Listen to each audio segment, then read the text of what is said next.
السلام عليكم ورحمة الله وبركاته.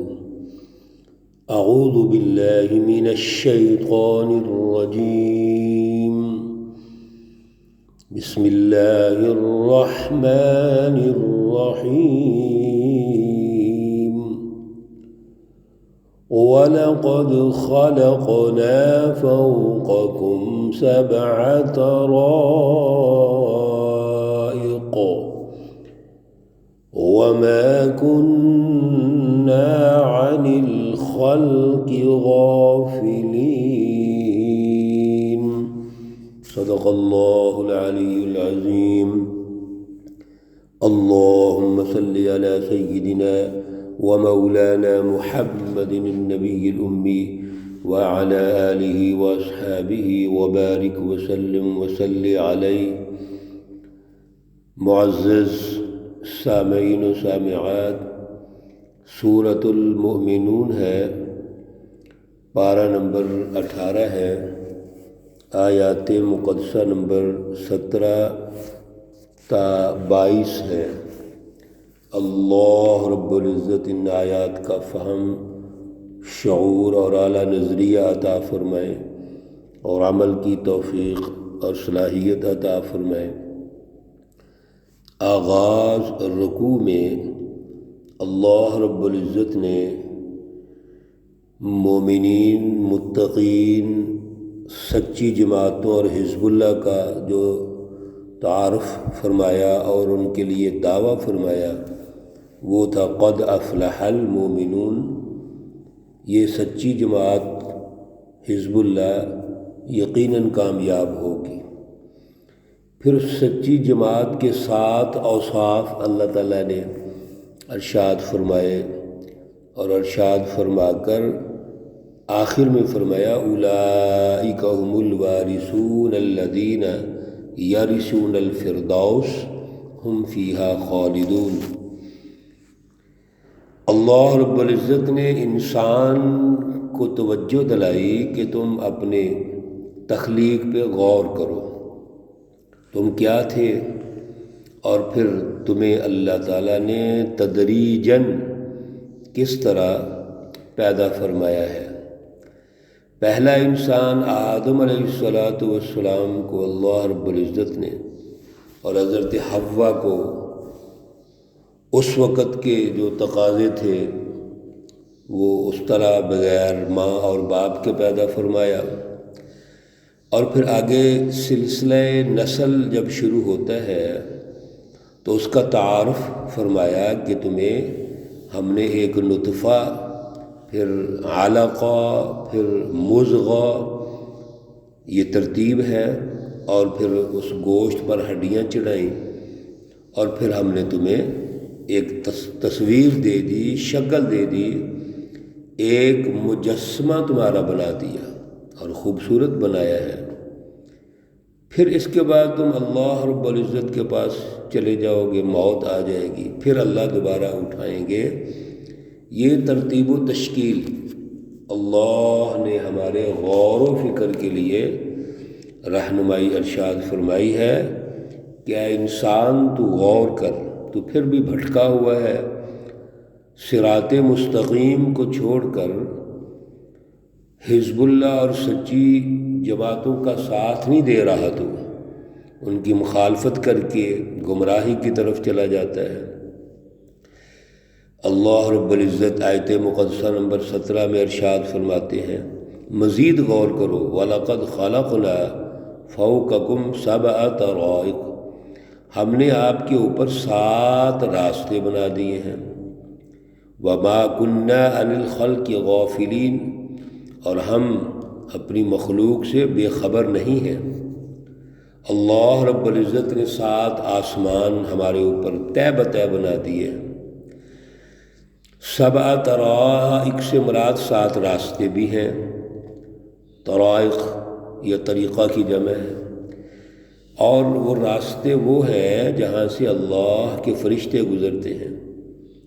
حضرت الامام شاہ ولی اللہ رحمۃ اللہ علیہ 7 طرائق سے مراد 7 بنیادی اخلاق ارشاد فرماتے ہیں کہ اللہ نے 7 بنیادی اخلاق انسان کے لیے وہ مقرر فرما دیے۔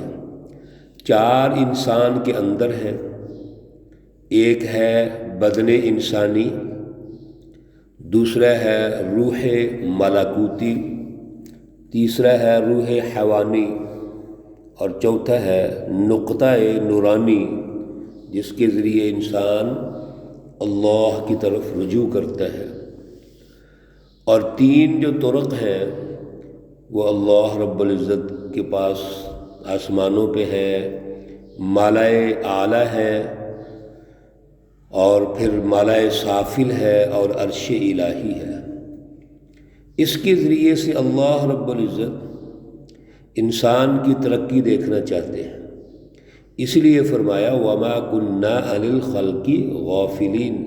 اللہ اپنی اس مخلوق سے غافل نہیں ہے، گویا اللہ نے پورا انسان کو اعلیٰ بنایا ہے، اور انسان کے اندر وہ خصوصیات رکھی ہیں جن خصوصیات کے ذریعے سے یہ اللہ کا قرب حاصل کرے گا۔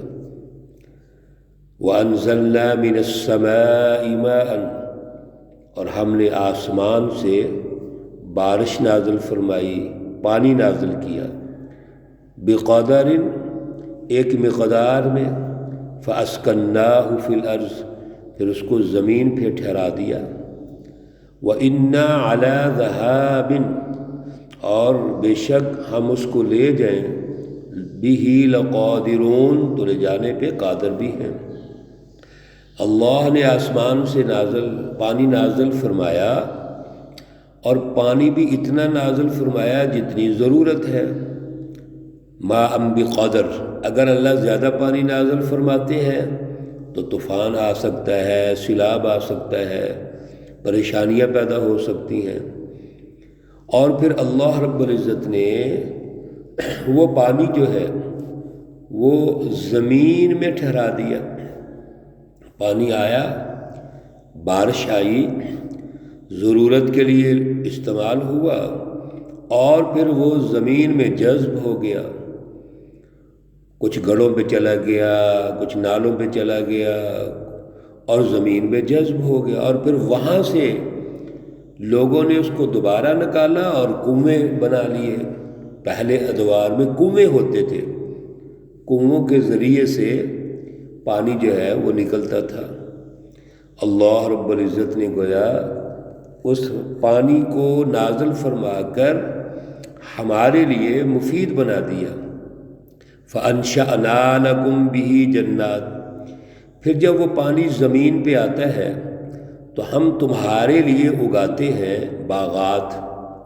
یہاں محترم سامعین و سامعات غور کیجئے، لکم، کم ضمیر ہے جس کا معنی ہے تمہارے لیے، کم جمع کے لیے ہے، عموم کے لیے ہے، کسی خاص طبقے یا خاص علاقے کے لیے نہیں ہے۔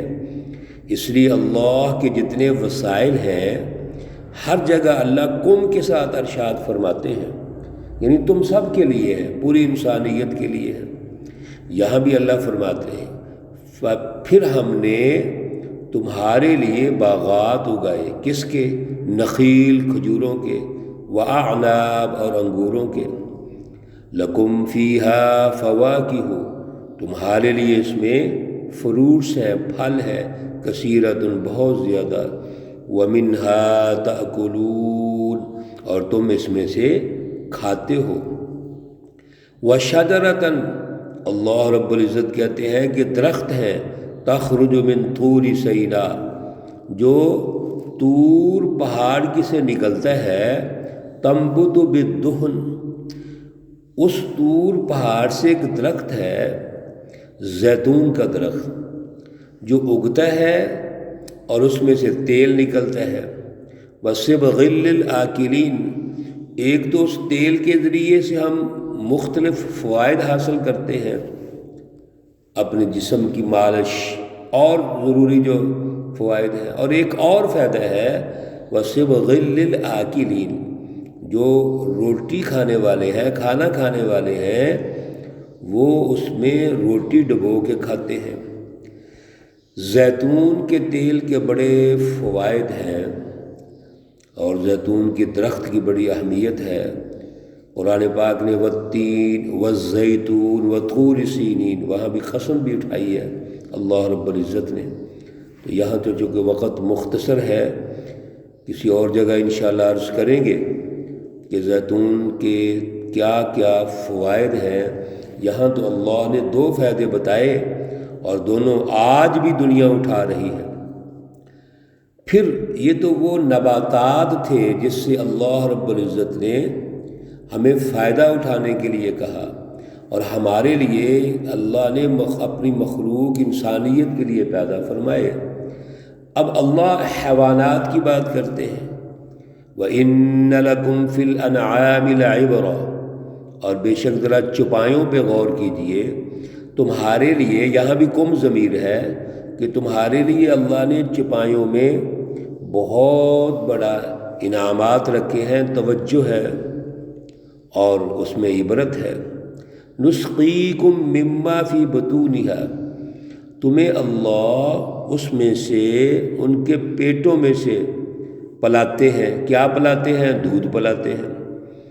ایک چوپائے کو دیکھیے، بھینس کو دیکھیے، گائے کو دیکھ لیجئے، اللہ رب العزت اس گائے بھینس بظاہر ان کے رنگ کیسے ہیں، جسم کیسا ہے، لیکن اللہ نے ان میں ایک نہر جاری فرما دی، دودھ کی نہر، جس میں سے ہم دودھ پیتے ہیں، اور پھر سفید کلر کا دودھ، اتنا خوبصورت، میٹھا، صاف، شفاف دودھ، اور یہ بچے سے لے کے بڑے کی ضرورت ہے۔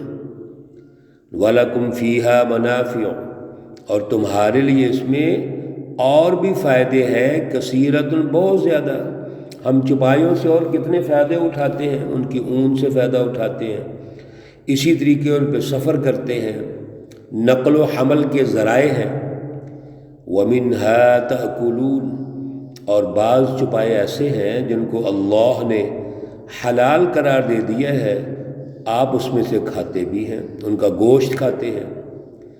وَعَلَيْهَا وَعَلَى الْفُلْكِ تُحْمَلُونَ، یہ تو خشکی کے جانور ہیں، اور خشکی کے اندر اللہ رب العزت نے ہمارے لیے ان سے فوائد پیدا فرما دیے، ان کا گوشت ہمارے لیے مفید ہو گیا، اور بے شمار فوائد ہم حاصل کر رہے ہیں۔ لیکن جب ہم سمندروں کی طرف جاتے ہیں، دریاؤں کی طرف جاتے ہیں، تو وہاں پر اللہ نے کشتیاں ہمارے لیے پیدا فرما دی۔ ہم کشتیوں بناتے ہیں اور اس پر سوار ہوتے ہیں، اور سوار ہو کر ہم مختلف جگہوں پر جاتے ہیں، اپنا سامان لے کے جاتے ہیں۔ اب تو باہری جہاز آ گئے، باہری بیڑے بن گئے، اور باہری جہازوں کے بعد اس پہ جو ذرائع نقل و حمل ہیں، ان میں سے سب سے بڑا ذریعہ یہ ہے۔ تجارت کے اعتبار سے آج سمندروں کو استعمال کیا جاتا ہے، پانیوں کو استعمال کیا جاتا ہے۔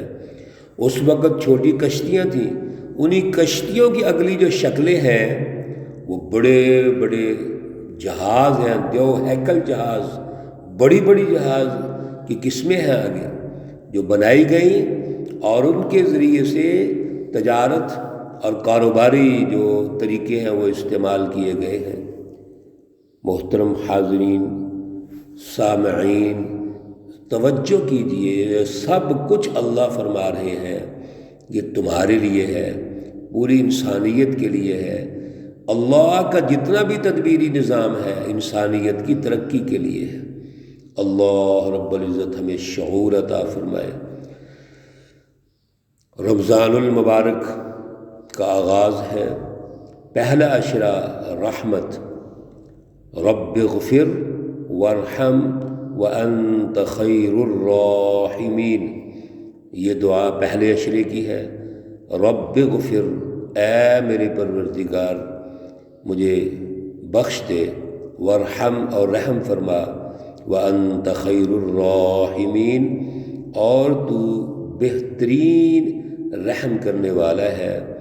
توجہ سے اس دعا کو ہر وقت ہمیں دل سے پڑھتے رہنا چاہیے، دعا کرتے رہنی چاہیے، لسانی ذکر بھی کرنا چاہیے، اللہ کی کلام مقدس کو بھی آج کل پڑھنا چاہیے۔ یہ موسم ہے، اللہ قبول فرمائے۔ اللہ رب العزت تمام مرحومین و مرحومات کو جنت الفردوس میں اعلیٰ مقام عطا فرمائے۔ اللہ رب العزت تمام بیماروں کو شفائے کاملہ عاجلہ مستمرہ عطا فرمائے۔ ربنا تقبل منا انك انت السميع العليم وتب علينا انك انت التواب الرحيم، وصلى الله تعالى على النبي الأمي محمد وعلى آله وأصحابه أجمعين برحمتك يا أرحم الراحمين۔ السلام علیکم ورحمۃ اللہ وبرکاتہ۔